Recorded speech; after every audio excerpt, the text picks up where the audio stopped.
Hi everyone, welcome back. In today's video I'm gonna show you how to enable the dark theme on Google Sheets. And trust me, it's very easy, there's nothing complicated.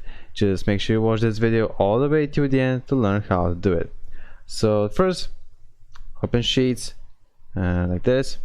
So now click on these three lines here on the left top side and open the settings. And here at the first in the section in the theme section, as you can see, we have option to choose a theme. So just click on it. We have three options: just to make it dark, the system default, or to light. If you enable light, just disable it and make it dark. Or you can make it easier by turning on your dark mode on your phone. So that's it.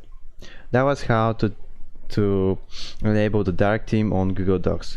If you're finding this video helpful, you can give it a like, and also don't hesitate to leave your problems, to leave your questions down below the video, and I will try to respond in a few days if I can. See you next video. Bye.